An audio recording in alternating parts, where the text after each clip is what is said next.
Microphone check 1 2.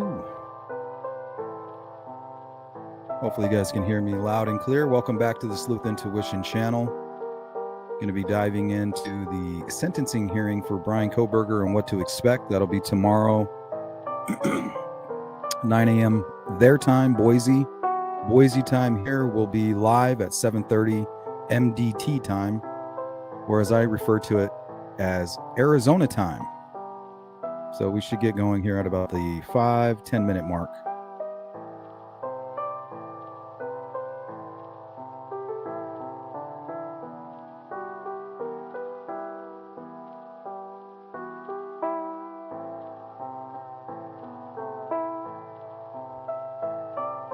Welcome in, Karen, She Warrior, Sensei. Good to see you guys. Karen Hick. Yep, we hit up that Jack in the Box this morning. My wife had a craving, so typically that's out of my diet, but anything I like. What's up? All right, guys, we'll get going here in just a few minutes. Hang tight. Scorpio. That's what I was thinking. That's what I was thinking, Scorpio. I was thinking if he's a true psychopath, he's going to want to play that cat and mouse and kind of drag it out. But he could walk in the footsteps of the BTK, who is very similar to Bryan Kohberger, in my opinion. Maybe more like Ted Bundy than BTK, but BTK stood up during his sentencing hearing and gave a full and detailed confession about his motivation, about his plotting, about his stalking, his trolling, how he targeted his victims, why he did it, how he hid from law enforcement. He talked a little bit about the cat and mouse games he would play, and he did it with a cold-blooded look in his eye.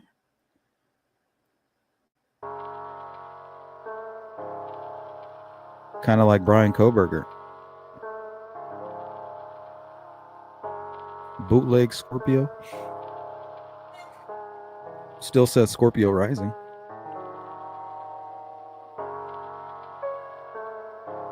Now I was talking to Bootleg and Scorpio.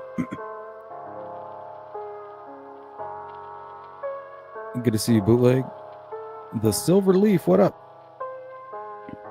His mom won't let him do this. It's about his family and keeping them out of this all. I don't think he gives a shit about his family. For all we know, he blames them. So I'm saying I just want a window into his mind. That way we can try to see this coming next time. He's not the first and he's not the last.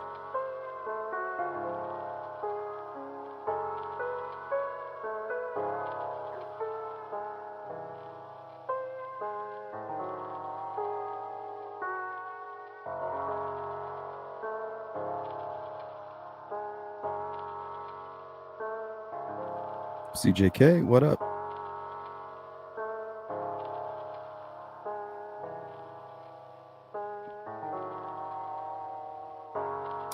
Well, we have a lot of new information that we're going over today. So basically anything that came out after the gag order, we're going to talk about it. I have a list of those items. We'll talk about the breaking information that caused him to confess that was released by Dateline. We'll go over all of the obscure information surrounding the case, and then we'll finish up with what to expect tomorrow.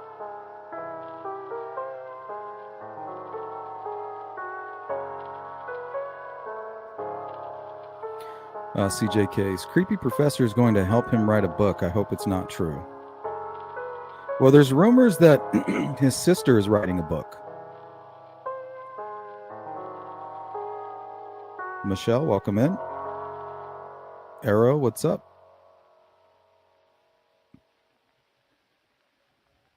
All right.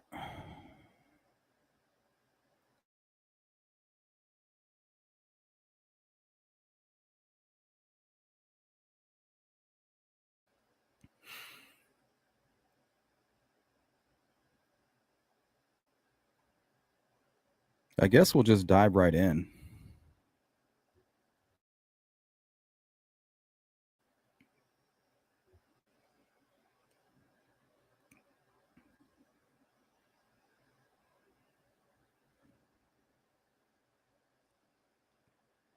It's nothing new on Dateline.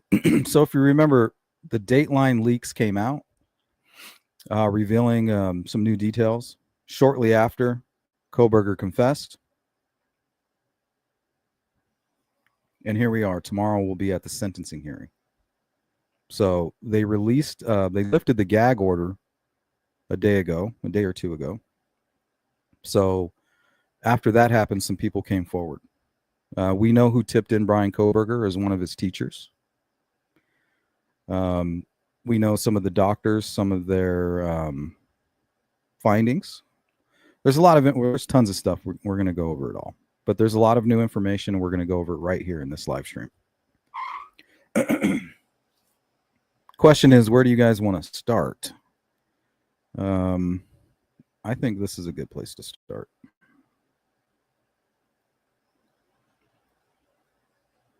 So this is all part of Kohberger's plan right here, guys. And this is just proof of it. This is just more proof of what his goal really is. And everything that's happening is going according to plan. The only thing I think that isn't going according to plan, I think Kohberger may have wanted to kill a few more people.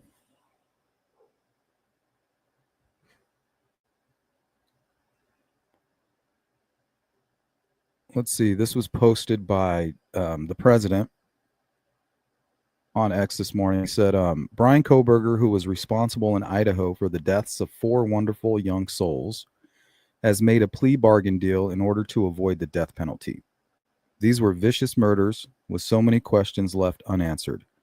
While life imprisonment is tough, it's certainly better than receiving the death penalty.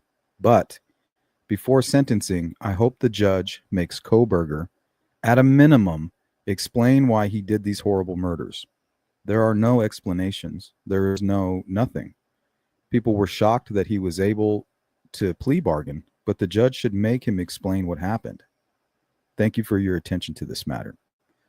So now Kohberger has the president talking about him. Right? How does he become Bryan Kohberger? He has to go through 4 innocent people to become Bryan Kohberger. Right? Before he was Bryan. What's your name again? Bryan.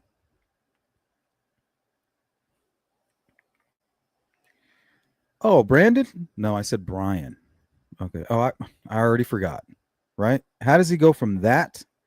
What's your name again? To the president, Donald J. Trump, probably the most popular man in the world at this very moment, talking about the crime that you committed. There's got to be a way to see this coming, guys. How many times have you been sitting there and you're at a family function and there's a cousin that you haven't seen in 20 years shows up. He's just awkward. He's not talking to anybody. He just looks like acting like an incel or an employee or an old friend, or just, you can just always pick up on these weird vibes, and I don't know if you guys have ever been in public and seen somebody and it just gave you the heebie-jeebies, made your skin crawl, and you said, that's a school shooter.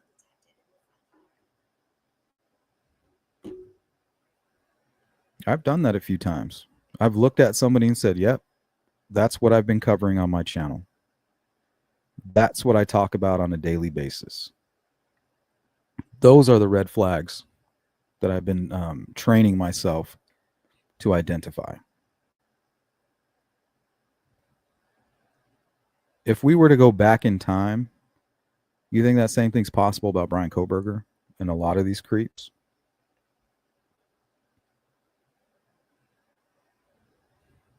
Miss Doglover, thank you.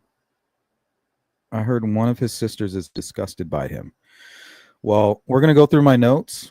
Now we talk about his sisters. Apparently, one of the obscure pieces of information surrounding the case involves one of his sisters. I can't pinpoint which one. I'm assuming it's the one that didn't make a horror movie. She's the one that reported him around Christmas time, I think around the 22nd of December, right before he was arrested, and said that he was acting strange. She was kind of following the news about the killings. They talked about the car, and then the fact that he had the car and was from that area. She said once he started walking around with rubber gloves on in the house, doing everything with gloves on, she said she had to tip it in. And that must have been tough. You know what I mean? But the truth is, he was already tipped in. He was already tipped in. They were already tracking him all the way to Philadelphia. And they were getting ready to, apparently what they got from the trash can was a Q-tip. So that's another piece of obscure information that we'll go further in detail on this live stream. So they found a Q-tip in the trash, and the DNA on the Q-tip belonged to Kohberger's father. I think his name's Michael. I could be wrong. And that's how they found his DNA.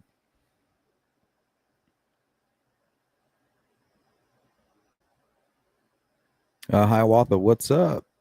Beth Gonzalez, what up? CJ Cases, absolutely believe he would have done more killings if he wouldn't have been caught. Yep, he would have. They all will, right? They all say that. And what's funny is the most prolific serial killers always want to sit down and give an interview, right? Because that's all part of their game. You know, they're sitting around being incels, you know, and they get tired of it. Something snaps. Why can't I be special? I hate to break it to you, buddy. None of us are special. You want to be special, you got to go out there and really, really, really, really bust your ass, or be extremely talented, or both. Most likely both, right? Otherwise, we're all just here, man. We're all, just part of the program, part of the matrix. We're trying to live on this rock, floating through space together. How do we do that? I feel like when we get off social media and we need to travel somewhere, we all get onto the freeway with no problem. Well, at least most of the time, right? There's always that one road rager. That road rager must represent the trolls, right? That we have in the chat sometimes, right? Every once in a while, we have an issue getting onto the freeway, somebody speeding around you, cutting you off, not letting you in. So maybe that represents, the people that are the trolls in the chat. But for the most part, most of the time, we all get along fine. When somebody needs to get in, you wave them in. You don't go, oh, that person's Asian, or that's a black man, or that woman, she's white. She looks like a Karen. I'm not letting her in. None of that even comes into mind. We're all working together, trying to get from point A to point B, and none of the politics plays in. But when we get behind the computer screen, right, get a couple of those daiquiris, everybody's tough. I wish we could get a little bit further away from that. We're losing our humanity. Getting caught is also part of the thrill for them. No, that's the ultimate. That's part 2 of the plan, right? Part 1 is conducting the crimes, doing what is necessary to become prolific. But yeah, the plan is always when I get caught. That's why Bryan Kohberger went down that career path that he did. That's why he was into criminology, psychology, and he was preparing his mind for this very moment, for his strategy. How is he going to get what he wants when the law comes crumbling down on him? Tightens the noose, so to say. What will be his next move? So he's been proactive. He's been planning this out for a long time. Psychologists are saying that it has everything to do with rejection. So that's coming from a place of like that incel profile, right? I'm special. How do I become special? If nobody will see me, how do I get people to see me? I'm here. I am alive. But the truth is, sometimes psychologically, we put um, roadblocks up on ourselves. We're constantly building walls, right? So Kohberger built an entire fortress of walls up until the point the only way he could escape was by detonating a bunch of dynamite. And that's basically what he did by committing these crimes. He couldn't find his way out. It was too late. Somehow in his mind, he tricked himself that the only way he can become famous and do all this, and the sad part is it's true. Look at Donald Trump is talking about Bryan Kohberger, the pathetic tickle monster incel, fat, chubby guy who just wanted to date a cheerleader in high school, right?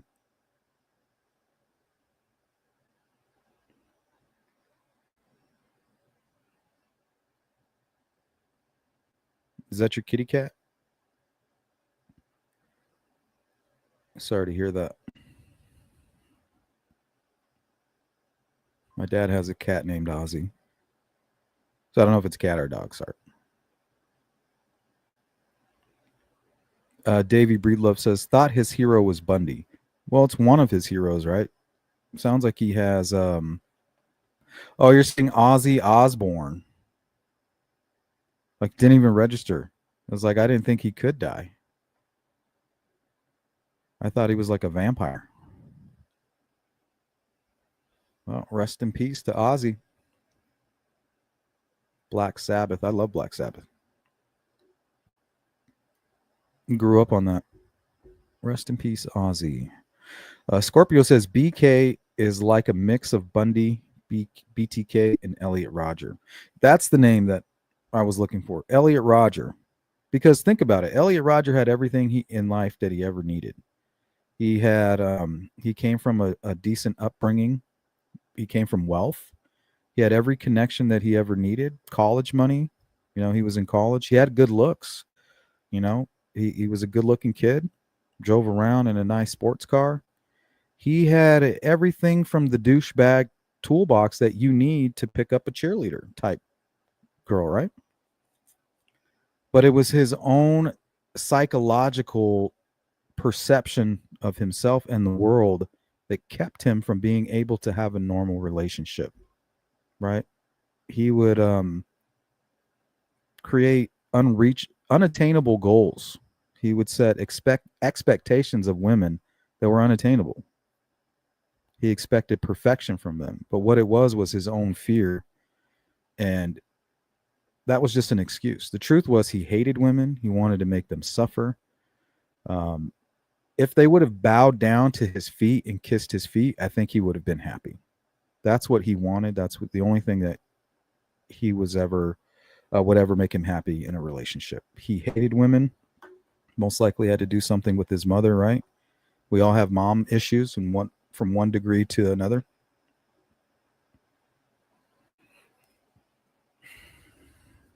What's up, Mark?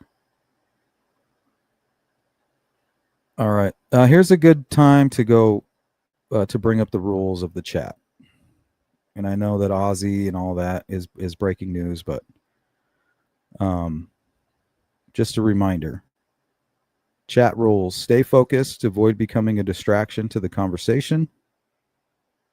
Rule number 2. No personal attacks. Respect all participants and refrain from insults or targeting individuals. No trigger trolling. Do not engage in or provoke disruptive behavior or arguments. No mention of other channels. Keep discussions within the current chat and avoid referencing other channels, please. So let's stay focused here. Because if you want, I mean, I could change the title to Rest in Peace Ozzy, and we can talk about that. I don't mind. Brian Solera. Wow, and he just finished his last goodbye tour.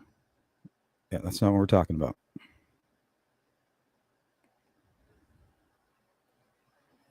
Hiawatha. I wonder if it's Melania or Baron who is into true crime. I would have to say Baron, Hiawatha. Baron is right around the same age of the victims. I mean, it could have been him. It could have been him. He could have been a victim.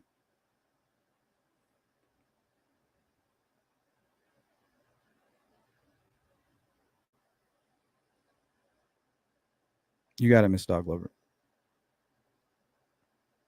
It's going to be at 9 a.m. Mark, Boise time. But here we're going to be live at 7:30 a.m. MDT time. I call that Arizona time.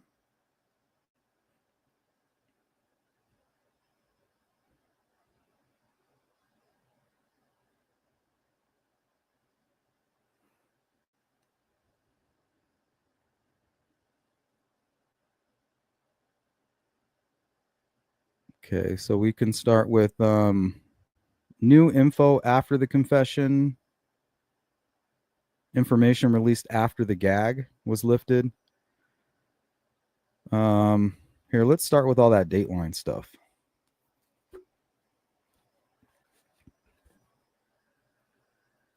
It's tomorrow, Mark. Tomorrow, the 23rd. I have the live stream up now. Make sure you guys hit the bell icon if you're already subscribed.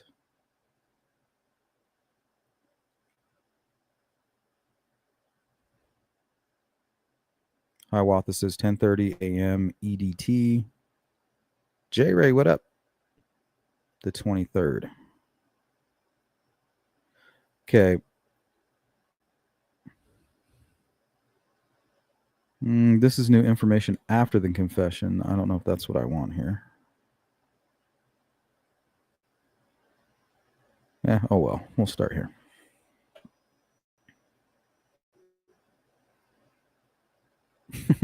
I think we all do. You know, we all have parent issues. I think that's just something that happens. Our kids will have issues with us, but some people have them more that are more intense.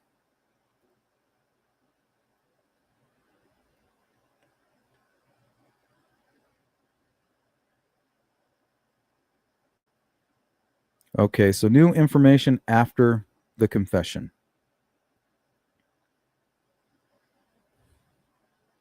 Or basically that caused the confession. I apologize. I mistitled this. So from July 9th to November 7th, 2022, Kohberger's phone pinged a cell tower near the victim's home at 1122 King Road approximately 23 times, typically between 10 p.m. and 4 a.m. On the night of the murders, November 13th, his phone was turned off from 2:54 a.m. to 4:48 a.m., coinciding with the crime timeline, and later reconnected on a highway south of Moscow heading back to Pullman, Washington. Yeah, this dude was screwed.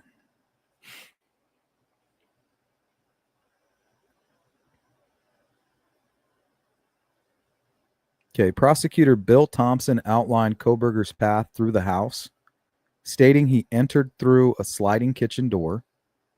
Madison Mogan and Kaylee Gonsalves were killed first on the third floor, where a K-bar knife sheath with Kohberger's DNA was found next to Mogan's body. Okay, yeah, so this is some of this information is after the confession and even after the gag order.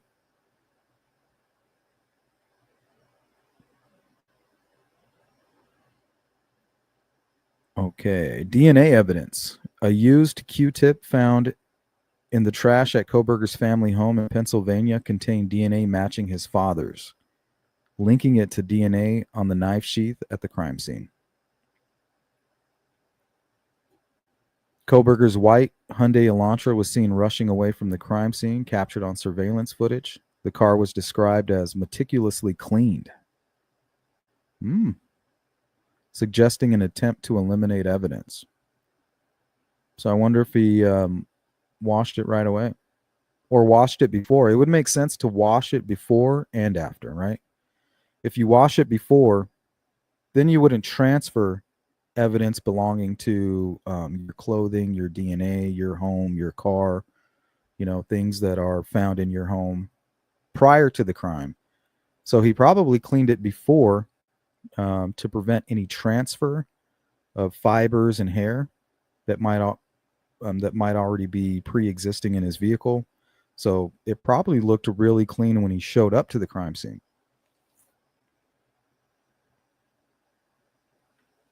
Errol says Kohberger is a germaphobe. I think I did hear that, yeah.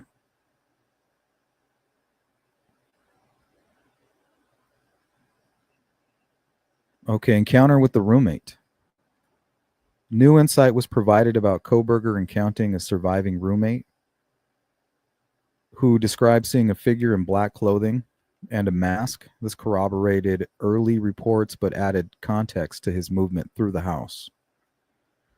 A selfie taken by Kohberger the morning after the murders, showing him giving a thumbs up in front of a shower, was noted for resembling Ted Bundy's appearance, particularly due to bushy eyebrows, described by the surviving roommate. This was highlighted by Steve Gonsalves, Kaylee's father, as a possible trophy photo.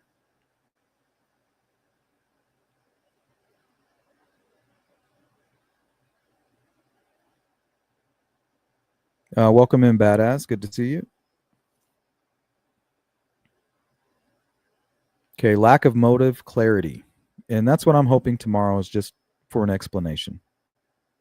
You know, there is no explanation, but I want to hear his explanation because he obviously did it. You know, I want to hear what he has to say. The plea agreement did not require Kohberger to provide a detailed motive, leaving it unclear why he targeted the victims. Prosecutors noted they could not confirm whether Kohberger intended to kill all 4 students, but affirmed the murders were intentional, willful, and premeditated.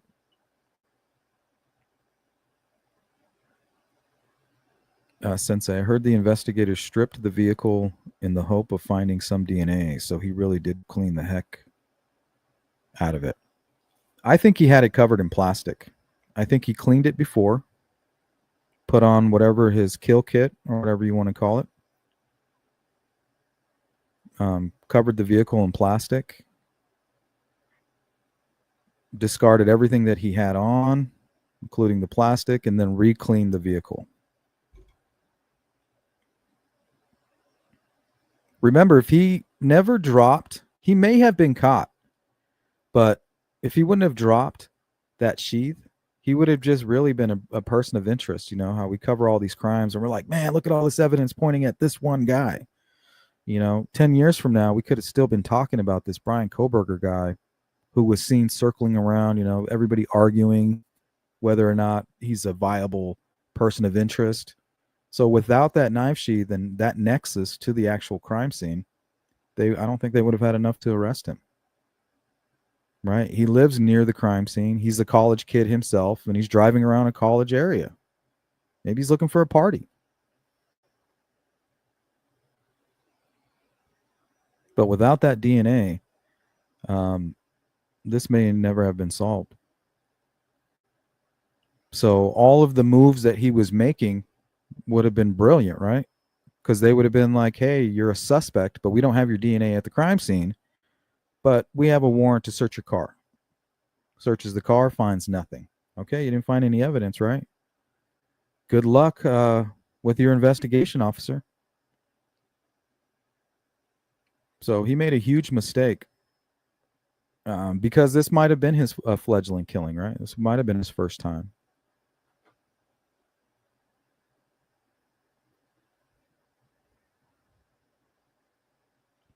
That's what I'm wondering, Mark. I know that we'll most likely hear witness impact statements, but I'm very curious to see if Bryan Kohberger stands up and gives the courtroom the Dennis Rader treatment. You know, a weird look on his face where he's like, yeah, and then I killed the 3rd victim. Like really with no emotion. Cold as ice. But there's something that tells me that Bryan Kohberger, if he has an opportunity to torment the families and to torment people in general, he might be hard to resist that opportunity. But then again, he may want to go into details to upset the family, you know, so they can see what damage he really did do. Now, you guys want to know the damage I did? I'll tell you.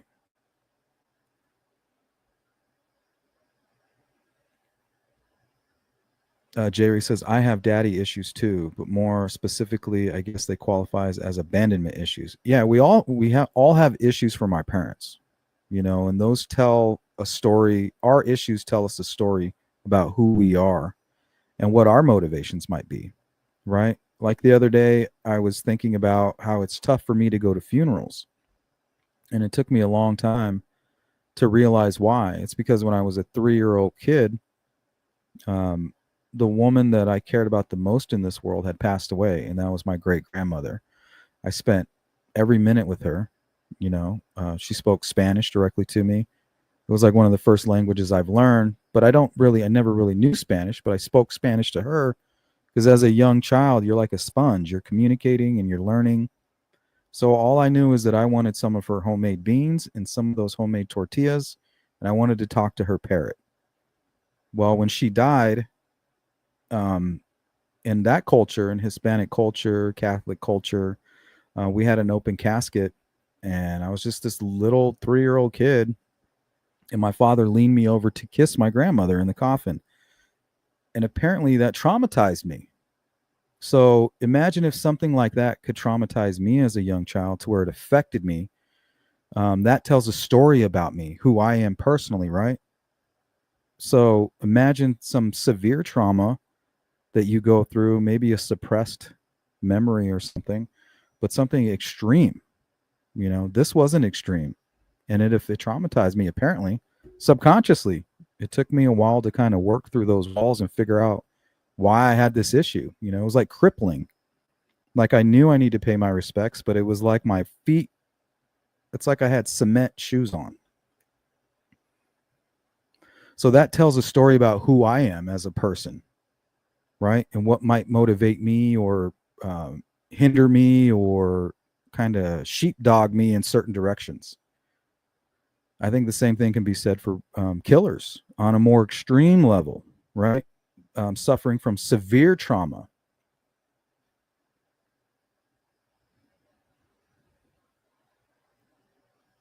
Hiawatha, I doubt he'll make a statement, and I'd be damned if I was a family member, I'd make one. He'd probably just get off on it, relive the crime.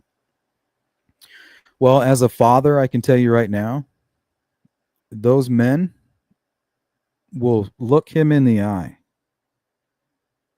I don't know if it's something that, I don't know. I feel like it's something that has to be done. That's how I see it. And I know those fathers are going to look right at that coward. They know he's a coward. And they're going to look him in those fucking bitch eyes, and they're going to tell him what they think of him. He can act tough. He can act like it won't affect him, but those words will haunt him in that jail cell later. He's got no choice. They will come like an apparition through that wall and poke and pick at him, because that's all he's left with.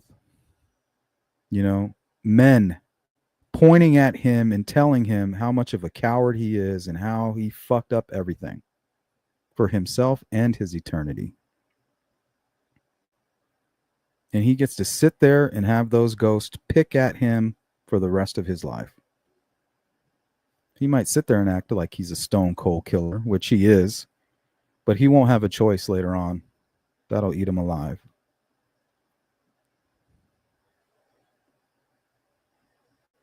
And I think just for the fathers, the mothers, the sisters, and the brothers, just getting it off their chest, regardless of what he does with it. We know what he does with his opportunity at life. He threw it all away. We know it doesn't matter what he does anymore.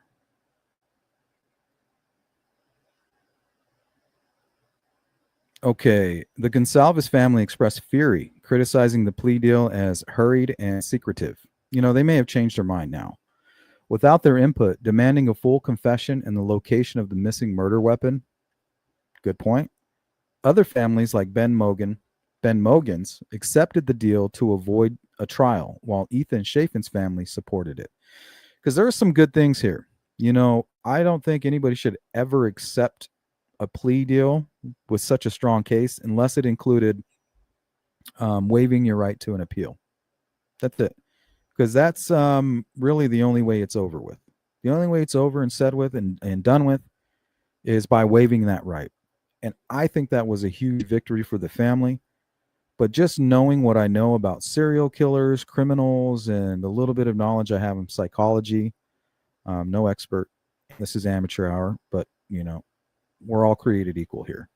But with what I know, he's going to play cat and mouse with local media, national television.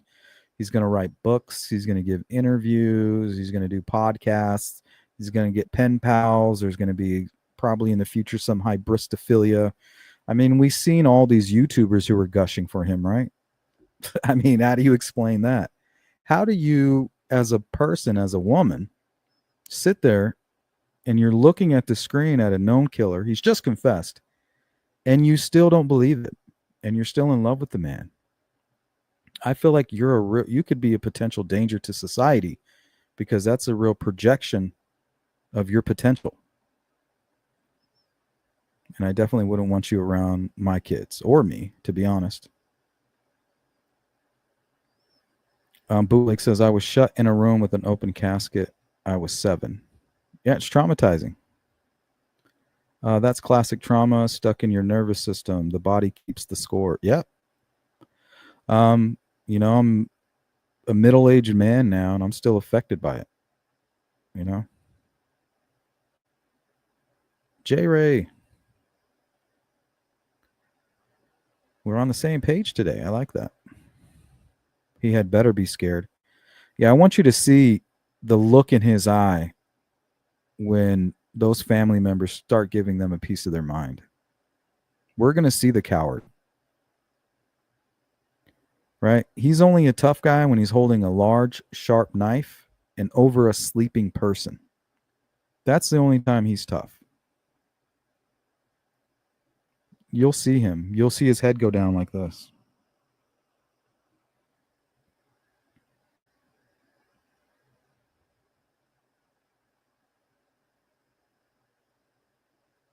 Thumbs up picture is enough to drive a person crazy mad. Yeah, it's disgusting. Hiawatha. I know one of them better get a civil suit going against him, because he's going to write a book, do interviews, etc. Yeah, and that's the part that bothers me. All of us in the true crime community know the playbook that he's playing from. We've studied these serial killers. We want to know our enemy. We don't want to be one of these people with our heads in the sand.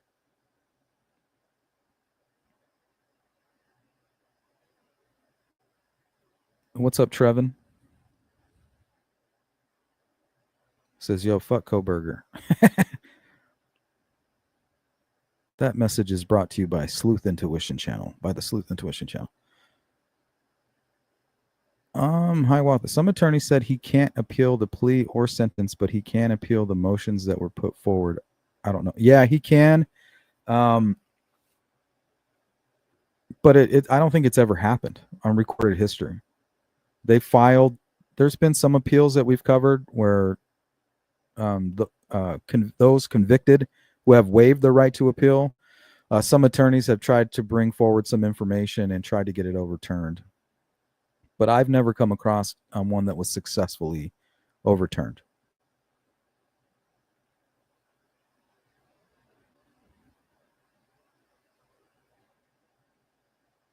He won't if there's a civil judgment against him.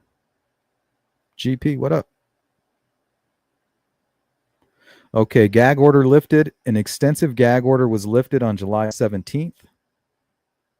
So a few days ago. Allowing media and families access to more case details, including discovery materials like police reports, photos, and emails from investigating agencies.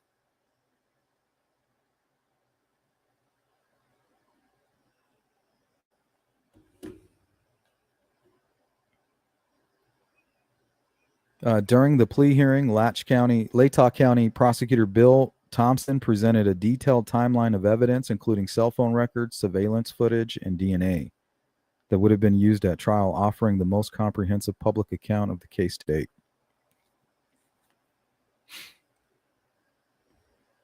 So I think this was always the plan, right? Kohberger was just taking us all to the exact point where he could strategically be in a position to get them to make that deal to waive the death penalty. And that was him To him, he's thinking, well, that's the benefit of going to college and studying criminology, is so that I can make these decisions when I know eventually I'll be arrested and standing in front of a judge and facing the death penalty. Because then that's what has to happen for me to become famous, right? That's what he was thinking at one point in his Philadelphia home, right? I'm no longer going to be this chubby loser, right? I know a lot of chubby guys, right? I'm pretty chubby myself. I've never had any problems getting a date. Those guys have never gotten a problem getting a date. I don't know what it is with these incels. It's got to be some kind of trauma or something from their childhood that is crippling them or causing them to have a kind of warped view of the world. I can't make sense of it. Perception is a very dangerous thing. Don't let anybody control your perception of anything, ever. At least consciously, right? Miss Dog Lover, flexing her member muscle. Nice. Starting to see some definition in the triceps there. Impact statements are so important. It's our only opportunity to convey the pain and loss we have dealt with. I know from personal experience. I agree with that. It's not about him. It's not about Kohberger. It's about the family getting closure, I think. And it's not even guaranteed at that point. But I think it's the search, part of the search for closure. What are you up to, GP? Trevin, do you think it's the social media algorithms that get in their head and start making them hate women? No. It has nothing to do with social media. It has everything to do with rejection. Some people can't handle rejection. Some people get really angry. So I think it has everything to do with whatever's causing this anger in his heart, right? Some demon was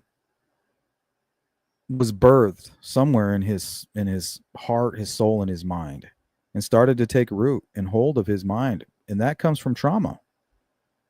So I think something probably happened to him in his life that caused him to have some kind of a hang up, and then that hang up caused other issues, and it was like a domino effect. But I think something happened to Bryan Kohberger.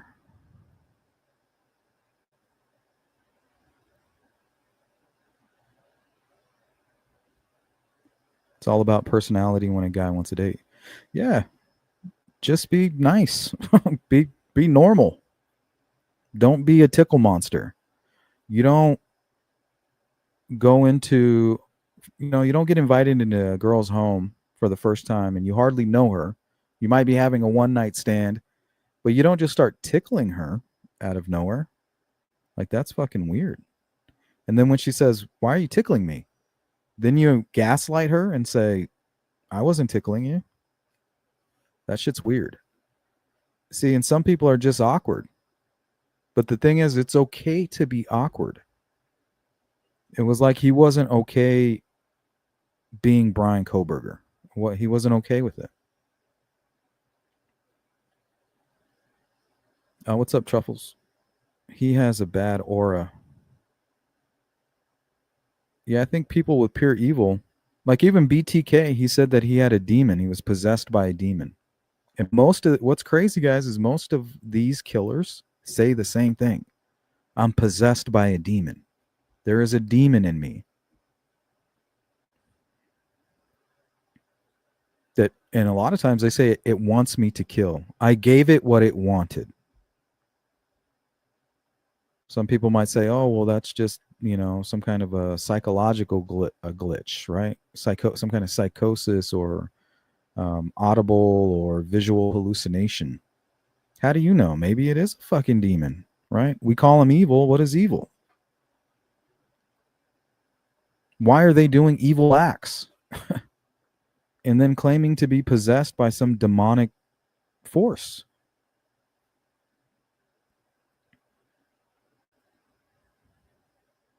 What's up, Goat Dog? There's a TikToker who shot a military guy in Houston 10 times after he walked away from him and his scumbag friend. Makes me sick. Yeah, people,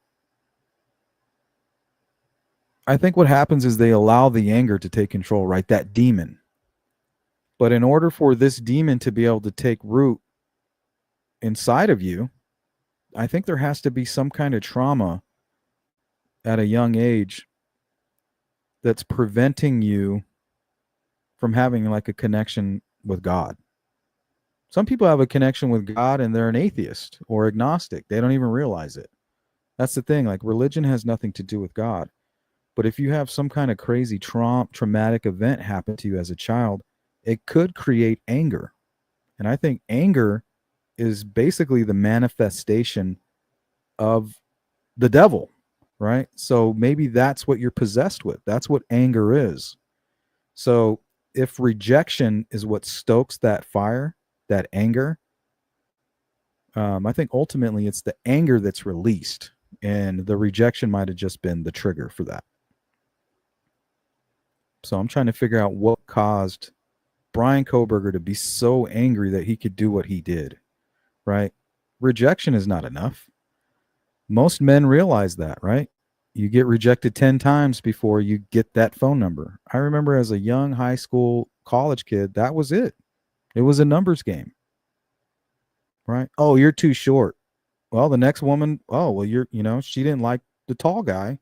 I like this cute short guy. Lucky for me, right there. The 11th strikeout. Or the 11th is not a strikeout, right? Took 10 swipes at the ball before I got one out of the park. But these guys, I've been rejected 10 times. I can't handle it. They're just, the fragility is beyond comprehension. Black Hawk, what's up? Possible he grew up around two sisters. Sometimes when these losers don't get enough attention, they turn creep. Yeah, he definitely wants attention. I think that's what this is all about, right? We have Donald Trump leaving a comment on X today talking specifically about Bryan Kohberger. So he went from a nobody to all the attention in the world. And tomorrow he takes center stage. He went through all of his college courses and his criminology, psychology, all his questionnaires to criminals about they would do in this situation, what they wouldn't do in that situation, all so that he can make his strategic decisions when he finally ends up in that courtroom. And that's what he did. He had enough knowledge to know when and where to take that plea deal and exactly what offer he would accept. Right? You take the death penalty off the table. I'll take the appeal off the table. I'll live my life in a jail cell, doing correspondence and interviews and tormenting my victims. I mean, that's like heaven for him. But not only is it heaven, it's some place that he's been preparing to end up. It was part of his career path. And the reason he made a few of those decisions prior to him ending up in prison is proof that this was his career path. He knew he would be in prison. And I tell you guys, it's the psychopath lottery, the psycho killer lottery. Which one of us, innocent people walking around, is going to cross paths with a Bryan Kohberger today? I really hope it's not me or any of my family members. Which house across the United States is going to be burglarized by a serial killer tonight? Which one of us is going to win that lottery tonight? Right? You guys remember Richard Ramirez, the Night Stalker? Whose grandmother is going to be woken up in the middle of the night tonight by somebody similar to the Night Stalker? I don't know about you guys, but I don't want to win that lottery. But right now you have an incel sitting in his mother's basement thinking about how the world hates him and that he knows how powerful he is and he demands his respect. And if they don't give it to me, I'm going to go get it. And that's what Kohberger said. And he went out and he hatched this plan, started doing push-ups, started getting himself into physical shape so that he can actually commit the crime. And we're learning that there may have been some conflict. So he had to have made sure he was in enough shape to fight off 4 people potentially in a large college age man. So he started doing push-ups. He got skinny, got in shape, and then he started learning criminology, what he should and shouldn't do.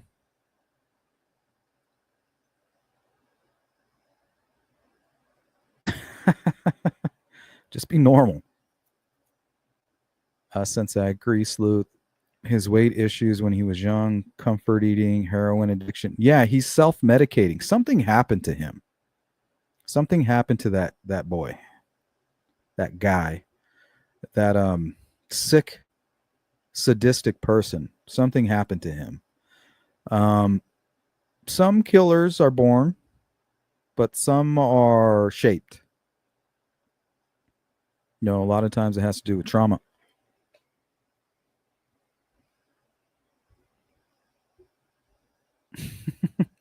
Hiawatha. No, my eldest daughter she's been seeing a boy for a while. He's a really nice guy. He went camping with us twice. He's a sweet kid.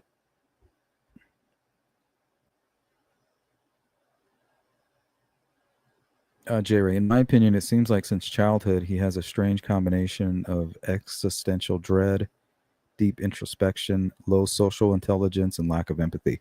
The deep introspection is bap. That's the best way you can put it. He's locked in his own mind, right? Some of us check out of reality and go into fantasy land, maybe play a video game or kind of nod off. Oh, whoa. Have a quick little fantasy. He lived there. I think the same thing for the Delphi killer, Richard Allen. I think him and Bryan Kohberger have that in common.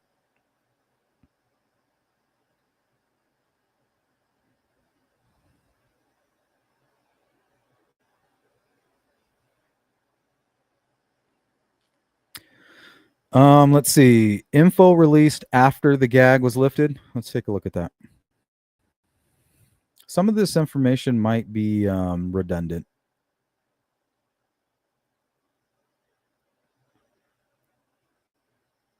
Okay, let's see. Police statements.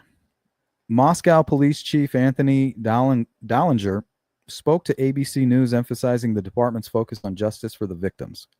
Kaylee Gonsalves, Madison Mogan, Zaina Kernodle, and Ethan Chafin. He noted that the investigation involved collaboration with the FBI, Idaho State Police, and nearly 38,000 tips. Wow. Received and 23,000 pieces of evidence processed. Dallinger revealed that Kohberger's arrest in Pennsylvania on December 30th, 2022, followed a lead from an FBI tip line prompted by a professor who recognized him as a former student. This marked the first time police publicly discussed the investigation scope past the gag order. So this is how they got onto the trail of Bryan Kohberger. Says here, prompted FBI tip line, a tip prompted by a professor who recognized him as a former student. So must be talking about the car. Like, hey, I have a former student that kind of matches that description. Drives that vehicle. So that's a piece of information that was released after the gag order was lifted. Let's talk about a former professor's account. Jim Jenkins, a former Washington State University professor, told ABC News he interviewed Kohberger for an internship in 2022 and got chills when his name surfaced in the murder investigation. Jenkins noticed Kohberger's resume and cover letter were unremarkable, but 2 criminal justice professors who admitted him to WSU's PhD program felt responsible, citing issues with his demeanor and relationships with classmates. This provided new insight into Kohberger's academic interactions before the murders. So I feel like he's one of those guys. You know, you walk into a public space and somebody catches your eye. You're like, man, like you get that aura, right? You start picking up on people's energies. You're like, man, something's going on with this fucking guy. And you look over, some guy in a trench coat, military boots, long ass hair, big ass nose, just looking crazy, you know, like trying to look crazy. He's got a Black Dahlia murder t-shirt on and, you know, a fucking spiked bracelet or something. You just think to yourself, like, man, that guy looks like a school shooter. I feel like a lot of people felt that way about Richard Allen, or not Richard Allen, Bryan Kohberger. Okay, speculation about a Facebook account named Papa Roger resurfaced. The account, active in a group discussing the Idaho murders, posted cryptic details, including a reference to a knife sheath, before police disclosed its recovery. It vanished after Kohberger's arrest. While no direct link to Kohberger has been confirmed, the lifted gag order may allow authorities to address this unsealed digital forensics or search warrant returns from tech companies like Meta, Amazon, and Google. So remember, the gag order is lifted, but a lot of these documents are still sealed. The majority of documents are sealed.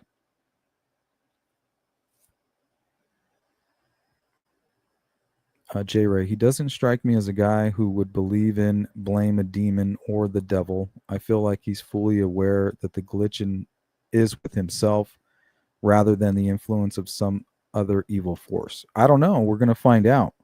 I wouldn't speculate that. I wouldn't assume that. And I definitely wouldn't ignore all of Bryan Kohberger's heroes who came out and said that they were possessed. Israel Key says he was possessed. Even turned himself into his 13th victim, leaving some kind of a pact with the devil behind. I'm just saying. You don't have to believe in the devil for the devil to believe in you. GP, thank you so much. I appreciate that. So we have Miss Dog Lover. Thank you so much for the super chat. Also, Miss Dog Lover flexing her members' biceps. Looking good, show off. And GP, thank you so much. Yeah, I'm getting like perverted vibes, maybe voyeurism. You know, I bet you his sisters have some stories about him maybe doing some creepy stuff, maybe looking through the windows or something, being caught at the neighbor's house.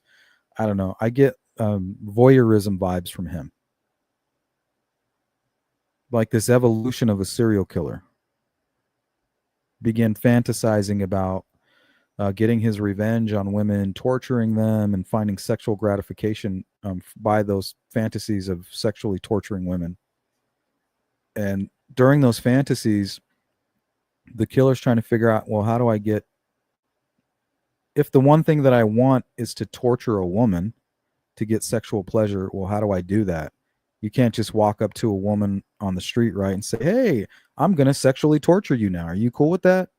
No, you have to abduct them. You have to lure them. You have to figure out how you're going to get to your victim. And how these killers get to their victims is going to tell us everything we need to know about them, right? It's going to tell us a story by their MO, the things that they decided to do, why they did it, the items they used, the victims that they chose, right? The criminology, the victimology, the typology, all of that stuff.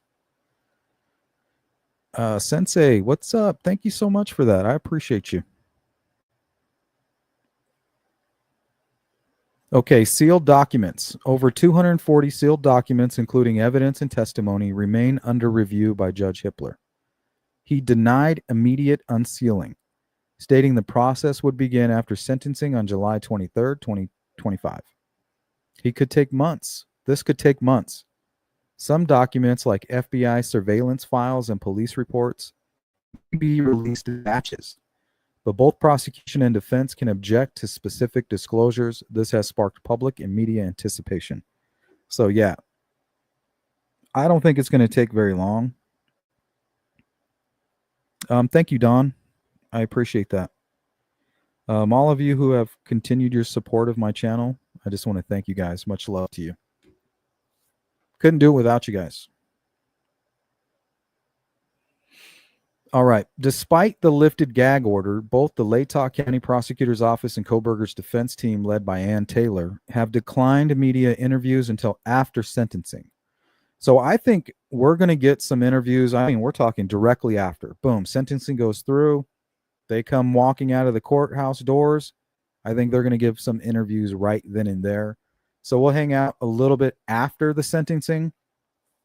You know, we'll see what transpires.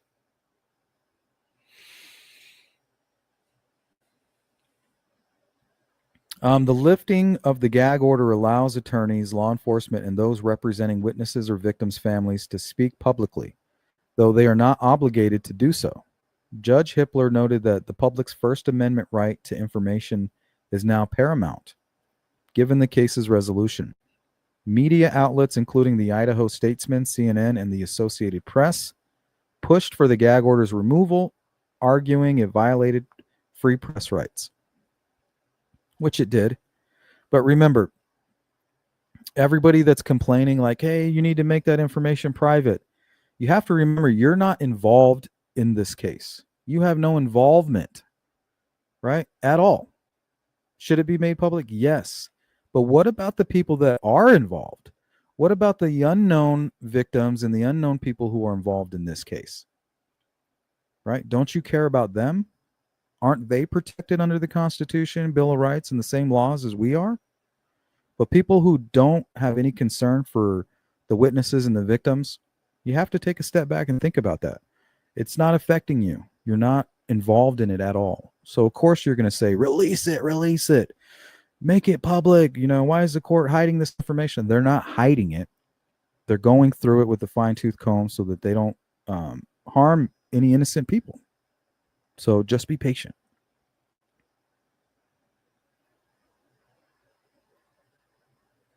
Yep, he's got those eyes, those psycho eyes. Me too, Mark. It's making things a little bit easier. Because me personally, I'm easily distracted for one.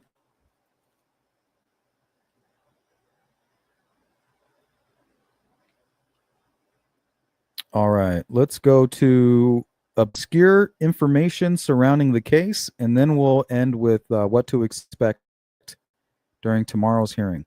Now, remember, we'll be here tomorrow at 7:30 a.m. Arizona time.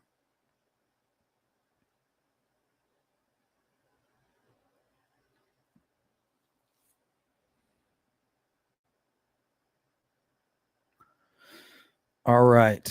So I first heard this on a JLR Investigates. Said claim about Kohberger's sister writing a book. So I noted that. There was no credible evidence from the provided sources or widely available reports confirming that either Bryan Kohberger's sisters, Amanda or Melissa, wrote a book related to the case. Here, let's take a look. I think I have some photos of them. I don't know which one's which, honestly.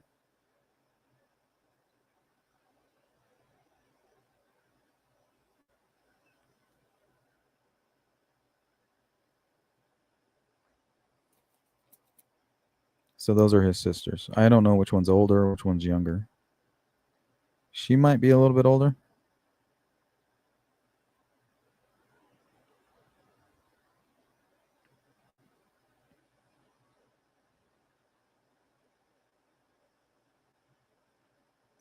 But I'm not sure.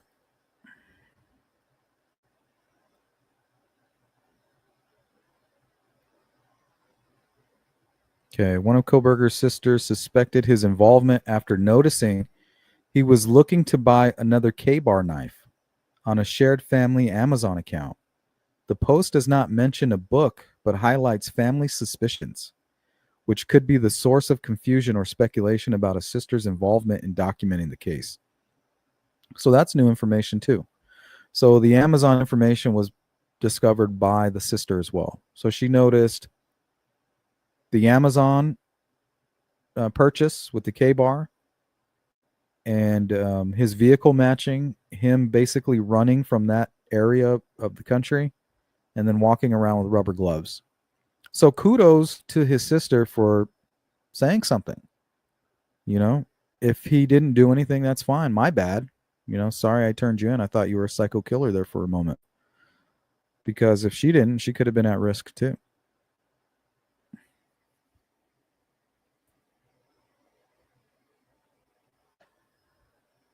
It's just a Woodstock shirt.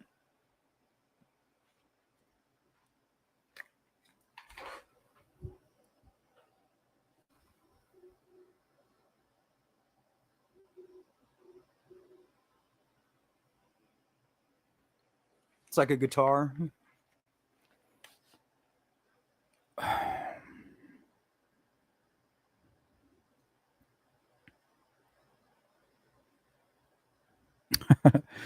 Yeah, he kind of destroyed that Kohberger name.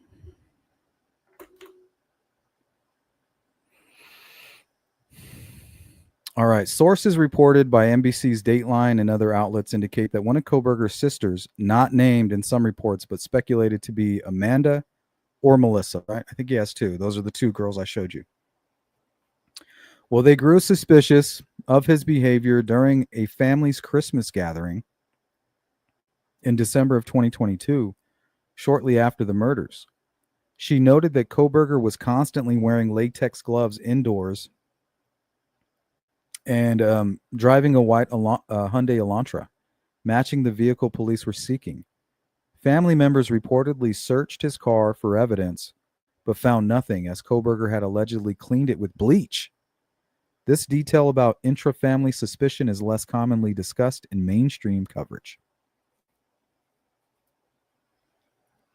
Okay, so they became suspicious before they called police. They went and kind of snooped around a little bit, and they were like, whoa, you fucking cleaned the car with bleach? It smells like bleach in here.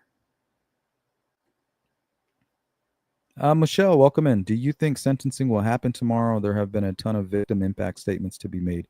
Yeah, it's going down tomorrow. There will be some victim statements read. The only question is Bryan Kohberger going to stand up in that courtroom and tell the family why he did what he did or what was motivating him? I mean, we all know there's no good reason for that. But, I mean, what was his reasoning? He obviously had a reason.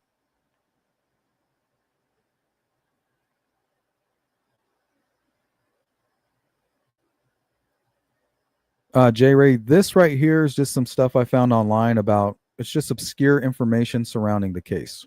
I'm even stating the sources. Like I started that one with NBC Dateline. So you'd have to ask them. Expunged criminal record. Kohberger reportedly has an expunged 2014 conviction for stealing and selling his sister's iPhone to fund a heroin addiction when he was 19. This incident detailed in James Patterson and Vicky Ward's book, The Idaho Four. An American tragedy involved Kohberger paying a friend $20 to drive him to the mall to sell the stolen phone for $200 after rehab. The expunged record's official details are scarce, making this a lesser-known aspect to his past.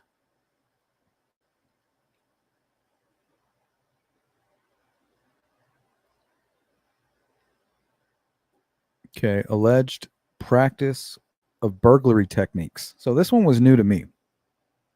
According to the Idaho Four, Kohberger practiced home invasions and burglary techniques years before the murders. Right? Remember when I told you about his career path?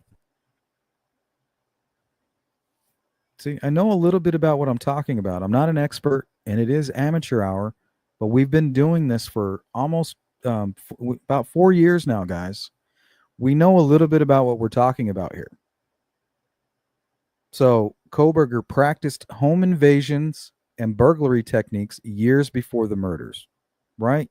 So when he was fantasizing about his crimes and his need to commit them, he asked the question, how am I going to get close to my victims, right? Am I going to do what the Zodiac killer did and what some other killers? Am I going to flag some people down on a dark, scary road and tell them that their back tire's loose? Is that how you're going to get face to face with your victim? Kohberger said, no, I'm going to learn how to sneak into somebody's home in the middle of the night where they're extremely vulnerable. That's how I'm going to get close to my victim. So it's all part of his fantasy, but it all leads to the question, how am I going to get to this victim that I plan to torture so that I can experience sexual gratification if he's a sadist, right? Okay, so he practiced burglary techniques years before the murders, including an incident where he manipulated a woman named Connie Saba into revealing when she'd be away from home to steal her iPad. This story, recounted by co-author Vicky Ward, highlights a betrayal of trust, as Saba's son was reportedly Kohberger's only friend at the time. This detail about his criminal behavior is not widely emphasized in mainstream reports.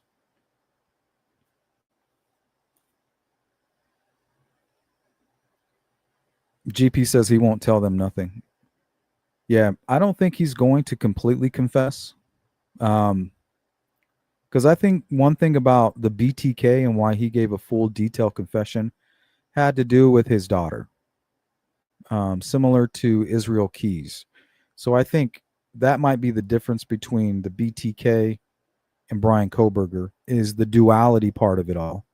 BTK and Israel Keys having a daughter, they had proof that there was some kind of goodness that they could create, right? There is goodness in the world.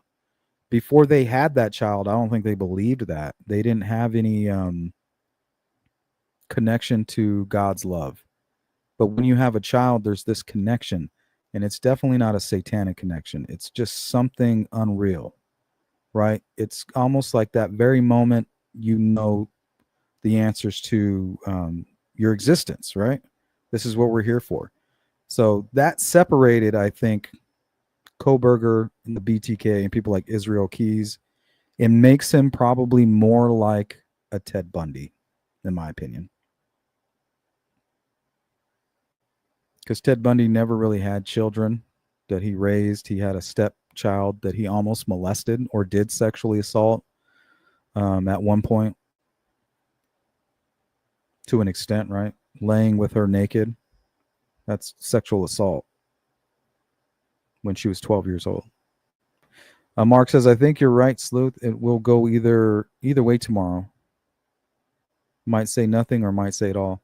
But just to kind of finish what I was saying, GP, I think what he wants to do, if he's more like Ted Bundy, he's going to want to play that cat and mouse, right? That's why Ted Bundy wanted to represent himself, and he's asking this woman to marry him, right? You know, he's just tormenting everybody. But it's all cat and mouse. The BTK, he was just like, I have no emotions. I'll tell you guys everything. I just want it to be over with. I want to stop torturing my daughter. I want this to be over for her.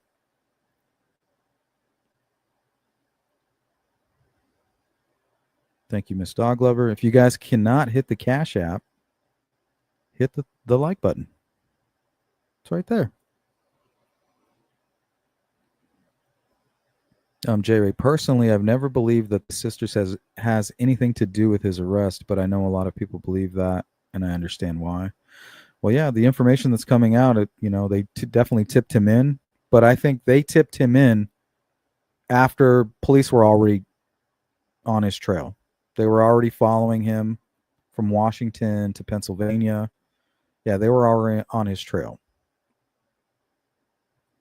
I think the sister or some of the family members just helped confirm what police were already suspecting.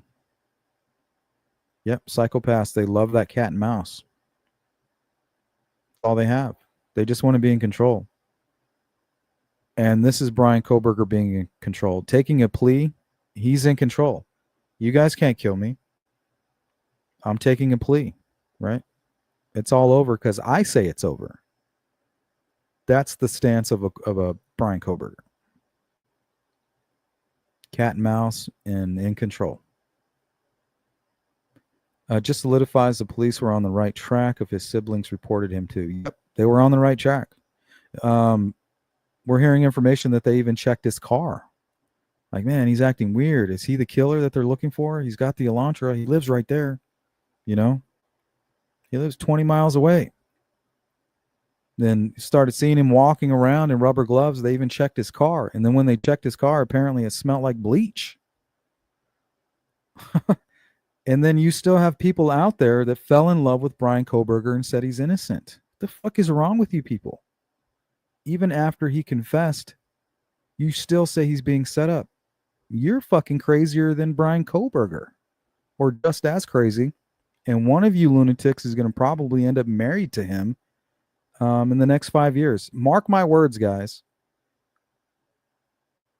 Somebody with hybristophilia is going to sink their claws into Bryan Kohberger. I promise you.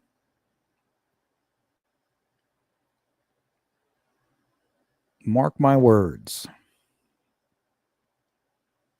Kohberger's past struggle with a heroin addiction during his teenage years are mentioned in multiple sources, including Patterson and Ward's book and a Daily Mail article. His vegan diet, noted in the Idaho 4, is speculated to have drawn him to the Mad Greek restaurant, where victims Madison Mogen and Zana Kernodle worked, potentially linking to his fixation on Mogen. These personal details about his lifestyle and addiction history are less commonly discussed. Remember, this is all the obscure information. Connection to a Pennsylvania missing person case. In May 2023, Kohberger's parents were subpoenaed to testify in a grand jury investigation into the disappearance of Dana Smithers, a 45-year-old Pennsylvania woman who went missing in May 2022. Right? Who's going to win the psycho killer lottery? Well, it looks like Dana Smithers was a winner over there in Pennsylvania. 45-year-old Pennsylvania woman who went missing in May of 2022. Her remains were later found, and her sister, Stacy Ann, stated there was no evidence linking Kohberger to the case despite internet sleuths' speculation due to his proximity to the area. This connection, while dismissed by police, is an obscure tangent.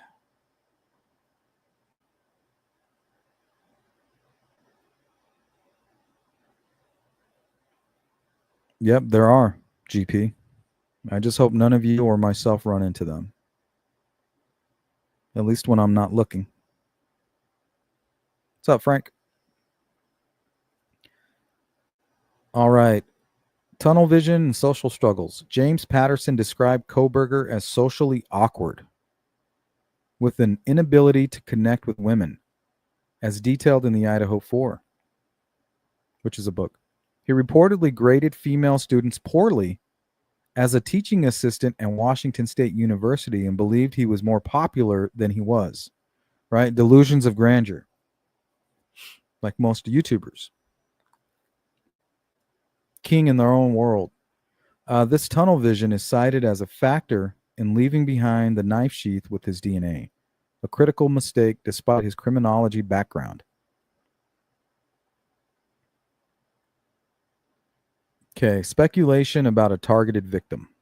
Both Howard Blum's When the Night Comes Falling and Patterson's and Ward's The Idaho 4 suggests Kohberger specifically targeted Madison Mogen, with the other victims being collateral damage. So maybe we'll find the answers to these questions tomorrow. Excuse me. Plum's book cites a friend's recurring nightmare that Kohberger was rejected by Mogen at her workplace, prompting retaliation. Though this is speculative and unconfirmed. The Gonsalves family criticized Blum's book for relying on unverified sources.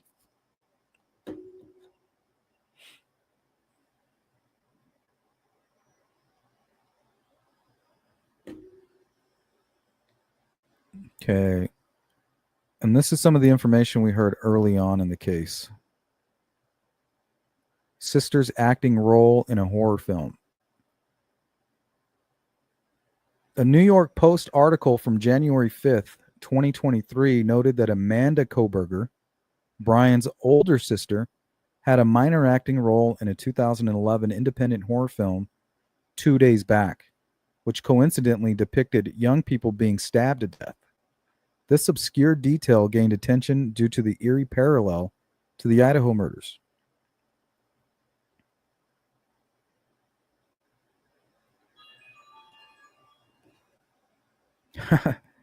Yeah, Mark, it kind of helps put it into perspective, huh? Thank you, Mandy. Thanks for the super sticker. Very generous. So I want to thank you guys for the generosity, Miss Dog Lover, GP, Sensei, and Mandy. Thank you guys.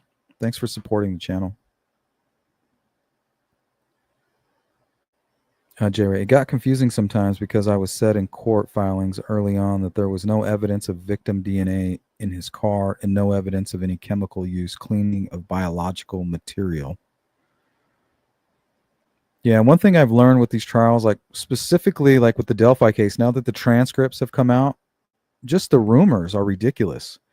I'm just finding that more and more people have no issues perpetrating rumors, you know, and whether they haven't verified them or they just feel the need to push them to help their theories or whatever. So that's why it's important we have transcripts, clarity, preferably what they're doing with the Idaho murders and televising so we know what the hell's going on. That's the way it should be. But it's a little disgusting when you have these people pushing rumors just so that they can have people say, oh, yeah, you might be right. Or look at me. I have inside information. But a lot of that was going on, too, with the Delphi murders. For example, the Betsy Blair description. She never said she saw a young boy. She never said she saw a feminine boy or a beautiful man.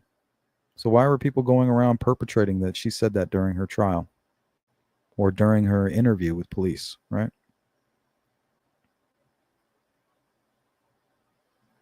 Okay, let's take a look at a creepy apology incident.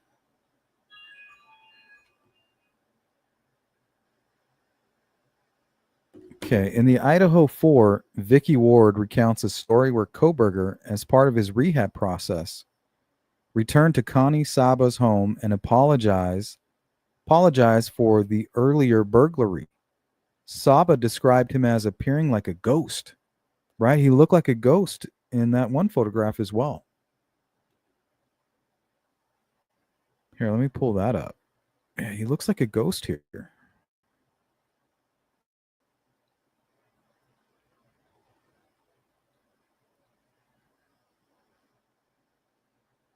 Appearing like a ghost in her kitchen, startling her, which adds a chilling but lesser known anecdote. So instead of knocking on a door like a normal person, he sneaks into the home and he's just sitting in her kitchen. Like, oh, it's part of my rehab process to apologize for burglaring your house, even though I just did it again.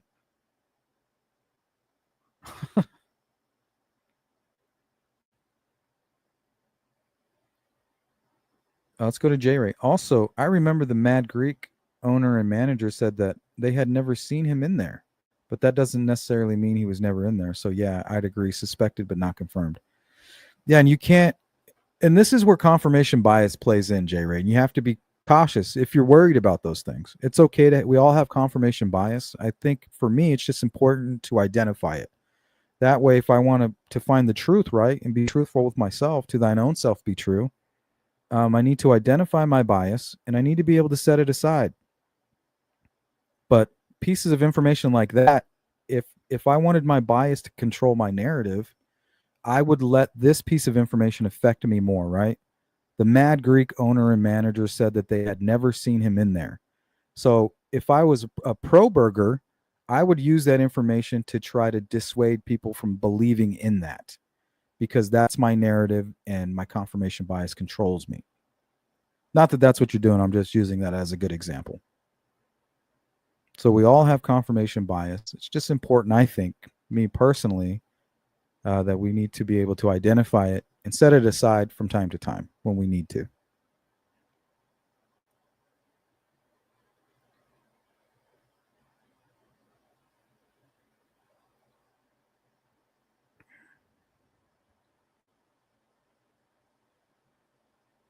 Okay, let's continue on here. Speculative connection to Brent Kopaka. And I found this on Reddit. A Reddit post from the Bryan Kohberger community mentions the name Brent Kopaka sprinkled subtly in Howard Blum's book in connection to Kohberger's road trip with his father. Some online theories link Kopaka to conspiracy theories about the case, but these are considered far-fetched. And I don't know a whole lot about it. A poem by Melissa Kohberger. Melissa Kohberger, Bryan's other sister, wrote a poem published under their mother's Marianne's name, revealing her emotional and introspective side.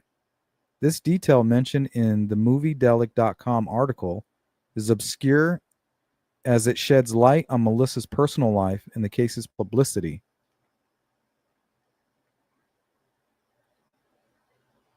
Okay.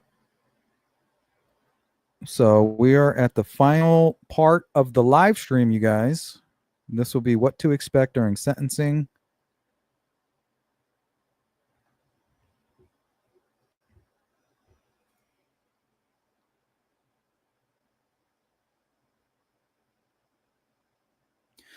Mandy, yeah. You know, I think he should. I hope that the judge, kind of forces him to.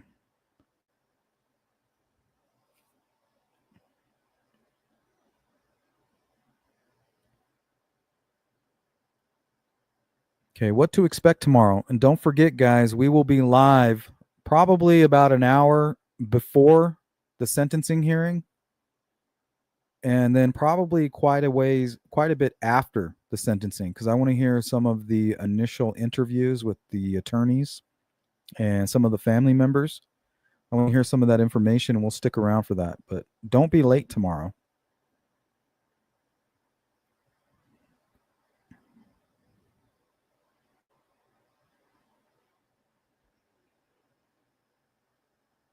Do not be late. Okay, sentencing outcome. Kohberger will be sentenced for 4 counts of first-degree murder and 1 count of burglary. The hearing will feature statements from the victims' families, providing them an opportunity to address the court and Kohberger directly about the impact of his crimes. The court has allocated a full day with the possibility of extending to a second day to accommodate these statements. Some families, particularly the Gonsalves family, have expressed frustration with the plea deal and may use this platform to demand answers, such as the location of the missing murder weapon. The Chafin family attended their first court appearance since the murders, supports the plea deal, while others, like the Gonsalves family, have criticized it as insufficient.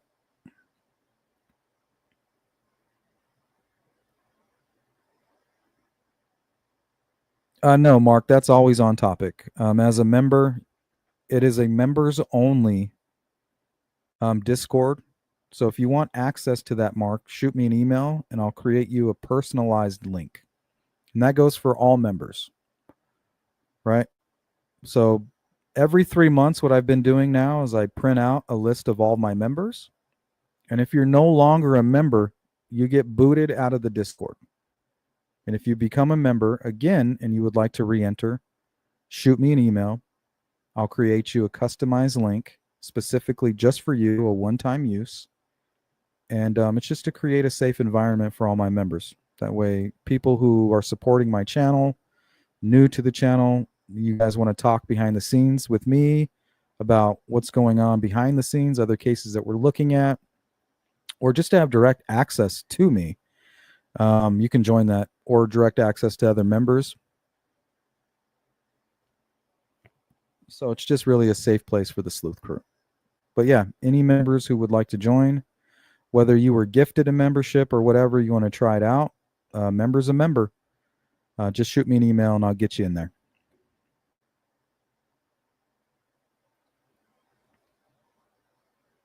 But yeah, any information relating to memberships or to the channel will be considered on topic, right? This is the Sleuth Intuition channel. Anything pertaining to the channel specifically we can always discuss that. We'll consider that part of the topic.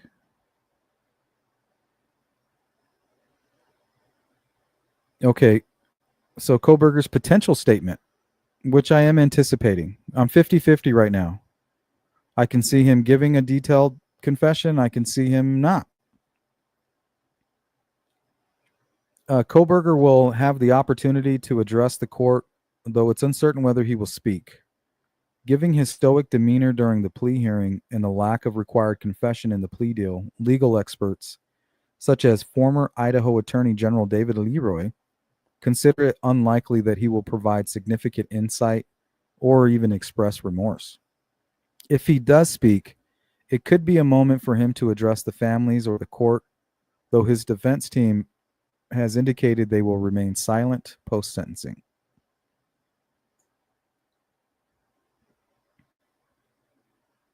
J. Ray, okay, yeah.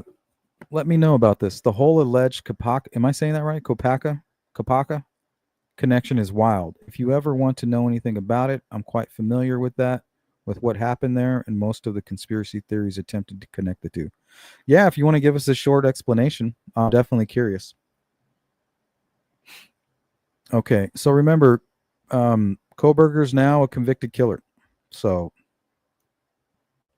he will appear in jail attire as he no longer has the presumption of innocence. The courtroom is expected to be packed with victims' families, media, and possibly Kohberger's parents, who attended the plea hearing. Emotional moments are anticipated, especially given the families' divided reaction to the plea deal. Look, the families, from what I've gathered, are divided on the plea deal, but they're still united. They're still a united force. Some family members, like Christy Gonsalves, were visibly emotional during the plea hearing, and similar reactions are likely. Judge Hippler has noted receiving public messages attempting to influence his decision, which he has disregarded. Yeah, that's crazy.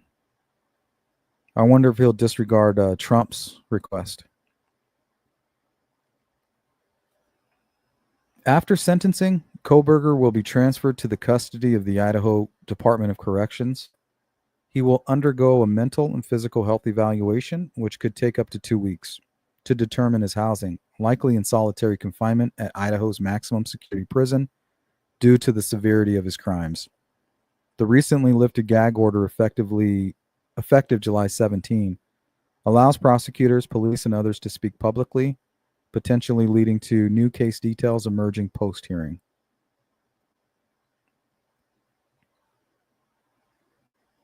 All right, we'll finish with this. While the plea hearing on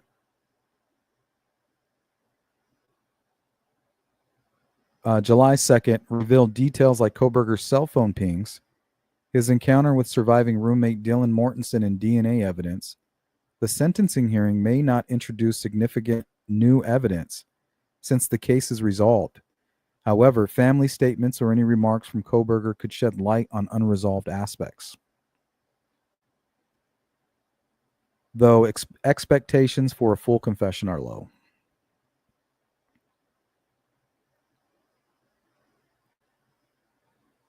All right, guys, this will be our 5-minute warning. If you have anything to add, do so now.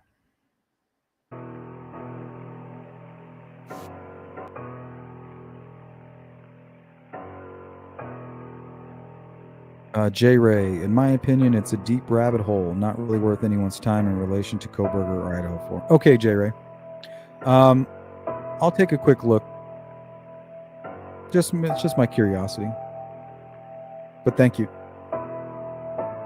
GP, I just feel if he gives a statement, because then he would be admitting his fault and his actions. Yeah, that's hard for a psychopath to do, GP. That's the part that they don't want to talk about, right? He doesn't want to see himself as a monster. He wants to see himself as justified, that the world asked for it, right? He gave them opportunities to give him his attention and to see him, right? Like the movie The Red Dragon, right? They turned him into the monster. The Great Becoming.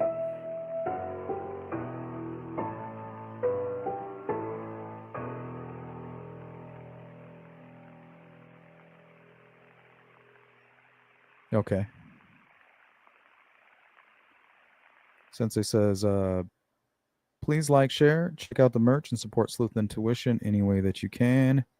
Yeah, thank you guys for all the support that you've been giving me. It means a lot. We have a lot going on. We have a lot written into the calendar. And, it all comes out of my pocket. It's not like we make a whole lot of money here or anything. It's a struggling business. But we're going to ride it till the wheels fall off.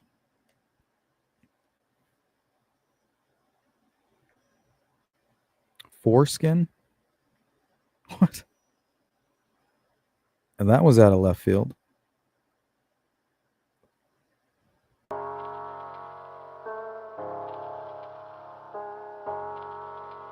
All right, guys, remember to hit the like button on the way out.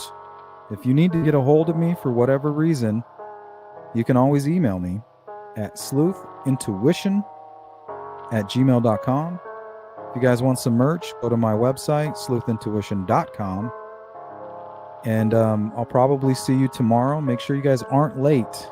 We're going to get going early, and we'll stay a little bit later if we can. And if you're part of the replay crew, you know exactly what to do. Drop a comment. We'll get back to you.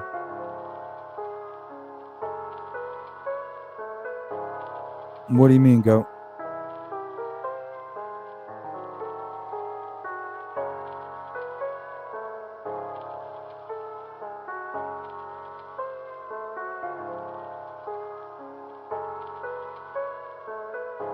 Thank you, Mark. Yep.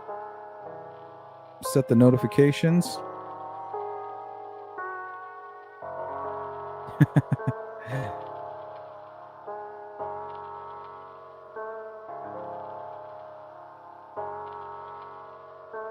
All right, guys. I think that's going to do it. Special thanks to Miss Dog Lover for the super chat, for flexing her members only muscles. GP, thank you so much for all of your continued support. Same to you, Sensei.